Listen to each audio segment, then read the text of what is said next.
Okay, this is Bernie. Hello, everybody. This is Bernie, and we're going to let him just fire away. Bernie does very odd things that can't be described, so we're going to let Bernie fire away. Thank you, Helen. I'm going to show a program that we're currently doing that involves using standard watercolor Moleskine journals connected to social beacons. So it's a perfect amalgamation of letting someone go from old school journaling to new world online social media with the process in the middle being a reflection on a question or a second question or a third question.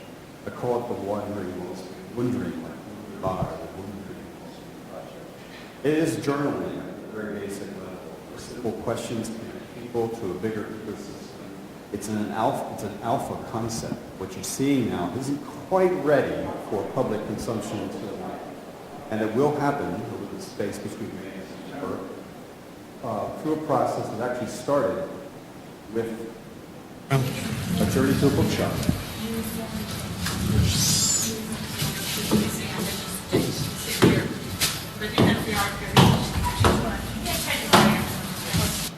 What kind of notebook is it? A water. Thanks very much. A watercolor notebook. Yeah.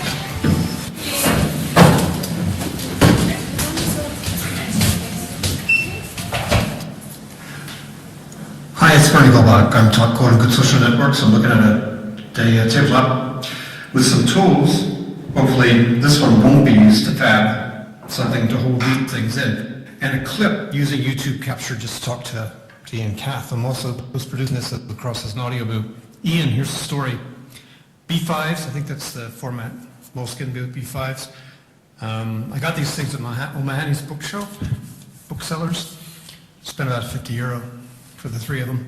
The goal is to actually put these watercolor notebooks into circulation because they're resistant to bleed through, and I can take individual shots of each page without having the other pages bleed through. They're going to cost me about €17 a pop. If Folsom Ireland's watching this, God, you know you shoot a lot better than I do. I'm in a really bad situation here in terms of my choice of shooting venue. But here's the story. Ian, I think they're 21 centimeters long.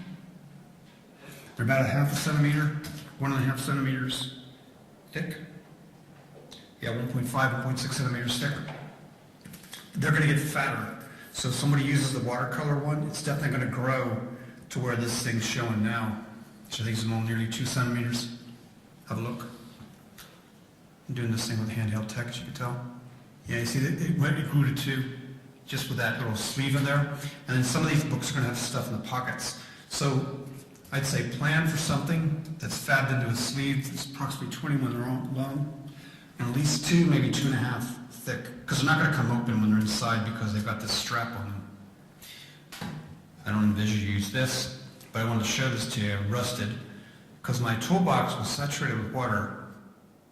The point is I did that using handheld video to talk to somebody in another continent, Australia. At the same time, a person in England was connecting dots together to allow the books to actually emit a signal based on a picture being taken of an image in them, or a book being checked into a venue using Foursquare or Flickr, or talked about using audio. Each book has an identity, Wundering 1, Wundering 2, and Wundering 3 on each of those major networks.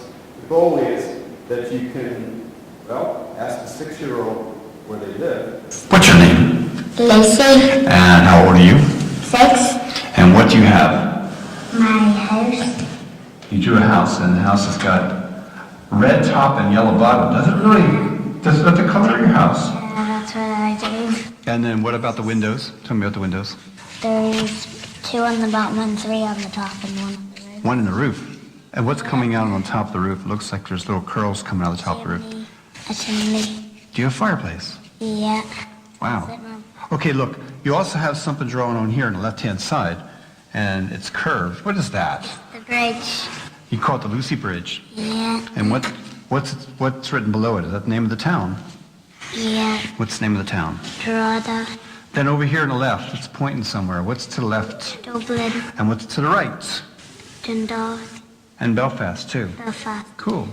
And this is Lucy, and she's going to share her adventure with the Wundering Moleskine, book number 1.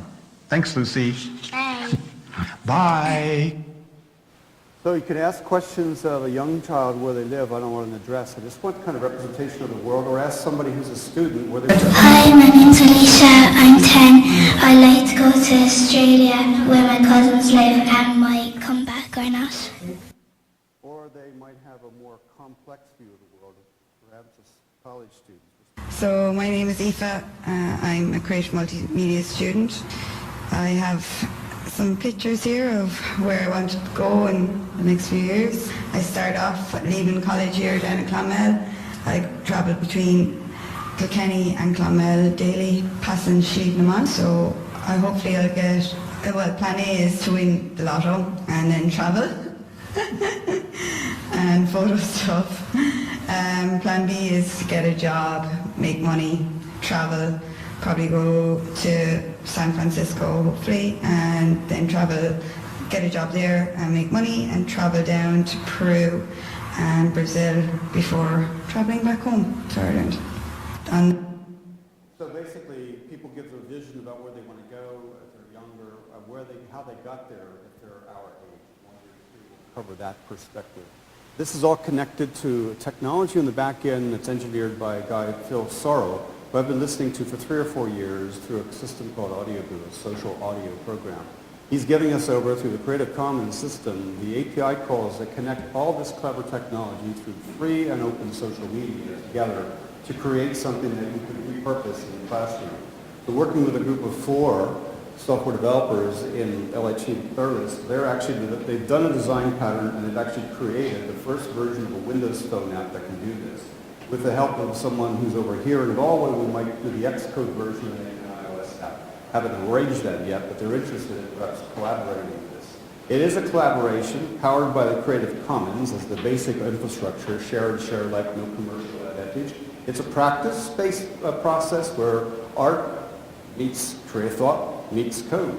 And it's something where I think you can actually build on it to a practical world. That world is all the way down in Brisbane with the Urban Arts Project. This is Ian Path. You might know his work from Wundering 3. I was actually still thinking that several of these books might go all around. Well, no, it's going to be at the end of the day, the end of the year. What I would really like to be able to say is you and I and Phil watched a book go around the world. Now, it may be several, you're right, but I say I'll be happy to know we did it with one. Okay? I'm pushing for all of them, mate. Well, no, the problem with that is I want to get a UK-Irish one quickly done. And if it goes beyond frickin' Ireland, and it will, because some of these parents are... 28-minute phone call on Skype, occasionally get interrupted at night because he's like 7 hours off of us, or Phil may talk to us during the day. Ian went out to the Brisbane Arts Book Fair where it was 43 degrees Celsius inside the venue. G'day, Bernie. It's Ian here. I just thought I'd send you a direct message and fill you in on where I'm at with Wundering. I hope you've seen the video I put up yesterday on YouTube. I linked it across to you. Okay, and he has a YouTube video which I'll link into this presentation on version 2 on SlideShare. He started with a cut process, an old school design pattern, cutting books apart. He knows how to do this. He makes the long nails of the Wolverine. He makes several of the costumes for Narnia. He's a proper props master. He makes the books, cuts open the middle of them, the Moleskine fit in the middle, maybe with a biscuit or a USB key or some other objects, basically making this thing, the shell around it, into a mobile geocache, which could also have an identity and a social beacon if we want to. The books are designed by a proper prop master, which means they won't open like you'd expect. Pressure points have to be applied to get the things to pop open. It's playful, it's fun, it's old world meets new world. We collaborate once every fortnight with a big screen using Skype, video, or Google Plus between the developer or Ian or anybody else who wants to join the fun. If someone watching or hearing me says, I'd like to play in this game, well, Wundering's a good hashtag, Popgold's another one. We're creating a flow here where number 1, the book number 1, which probably have 3 books in circulation at any one time, ask 6-year-olds to 10-year-olds where they live. No addresses, please. Playful representation of the world. Ask older kids, 11 to 20-year-olds, where do you want to go? And ask people at the age here of the people who are in the audience, how'd you get here? Could be a coffee stain, a mind map, a single word, a badge Mark Lynn gave me, something like that. The overall process, get the book, sketch something, please. Try to take a picture. If you don't know how, let your 6-year-old do it for you. Share it on Flickr. Tag it accordingly. All the instructions are on the back of the book. I'd like to have the book checked into a point of interest that's local to the place where you are, or at least where your mind is. So if your mind is on the Eiffel Tower because that's where you are proposed to, well, okay, check the book in there and put that thing, the Eiffel Tower, on the sketch that you have. The book will zoom across to that part of the world using shareyouradventure.com back in. Say something on Twitter about it, make an audio clip so we can hear your accent. 20 seconds is good, 2 minutes is probably too long, and then pass the book along to a friend. If you don't do that, the customer service package I have tracking this stuff will politely ask you what's going on. We expect to lose about 10% of the books as they float around. That's just the way it is. Books. Next will result in an exhibition in May at the ICT EDU conference. Did I mention that? There is the Global Voices Conference in Thurles on the 10th of May. You're all invited. The books will be there. You can mark up a page at that point in time, or the night before at another TM CESI event. They'll also display approximately the month of October, the Limerick School of Art and Design in Clare Street or at a fringe venue as part of Limerick City of Culture. The concept will be online all the time. Wondering about this? Well, the hashtag. Join the conversation. Get a hold of me. I'm pretty easy to find. I've got no privacy on the internet. This thing happens live by May, and I hope that somebody who watches or listens or hears me now or finds me on slideshow says, let us play with that. Maybe it's a primary school teacher who wants some activity for school or a summer camp program that wants to really enliven the connection between Alberta, Canada, and New York City. Those kind of folks are talking to me right now, and you could be a part of the play if you want to. Okay, I'm Bernie. I'm Top Gold on Good Social Networks. That's all I have to say. Is there questions?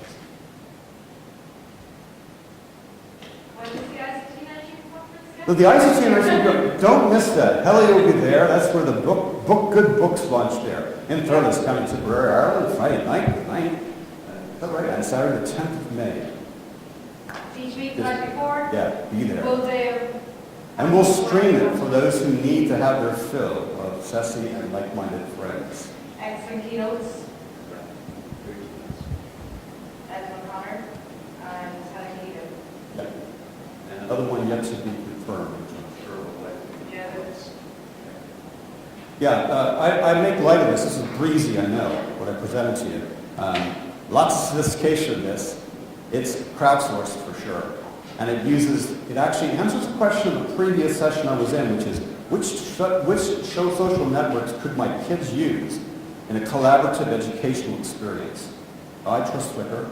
I trust Good. I trust Foursquare. I spoof them all. So why not trust the book to go to all those places and watch what happens in the back of it? And maybe, put your own personal benefit in those places. This is why, I want to try to kind of prove the concept, prove the plumbing, and then maybe give it over to a young teenager as he or she gets their first data connectivity.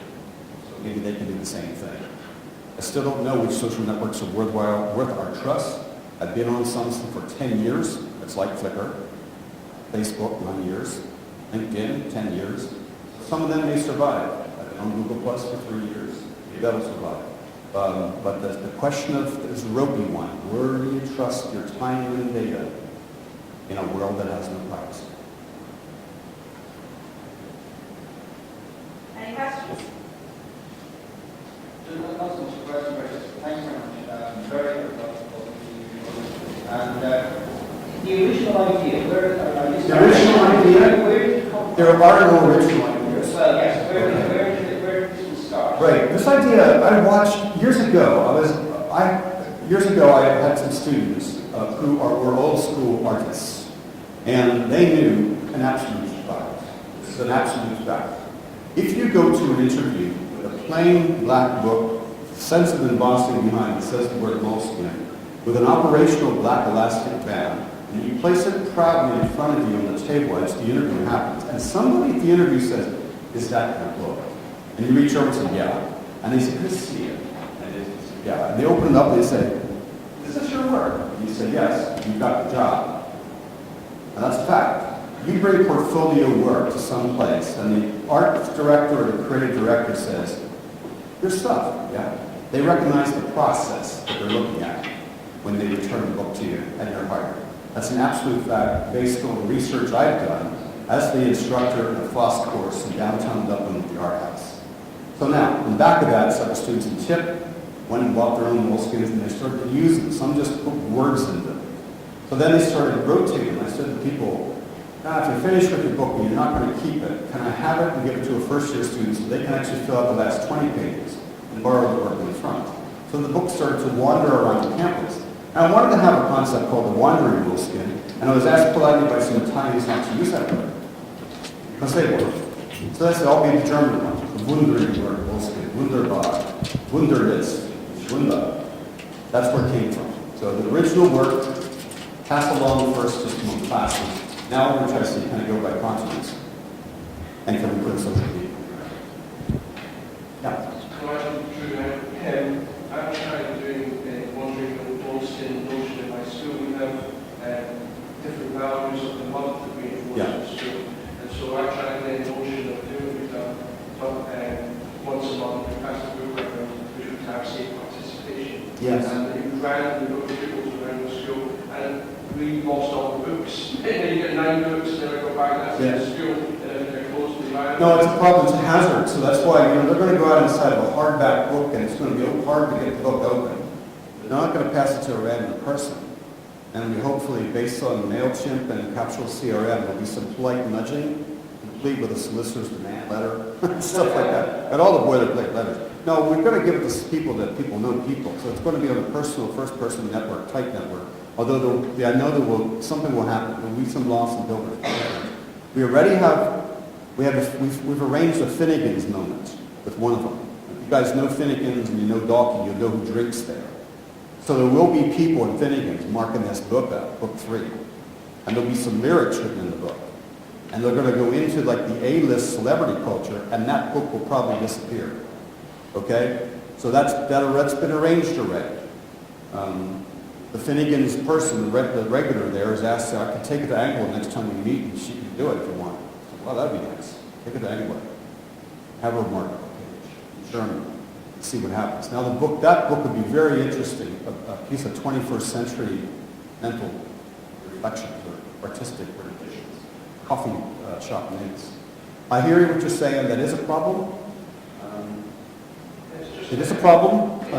In order to, if you want to pass around the conflict of having really open, especially in the school community, but it's closed, but allowing you to pass it on to another people who we as the organisers don't know who it's going to, we're not directing it, but still at the end we're not getting them back because we never knew we had it.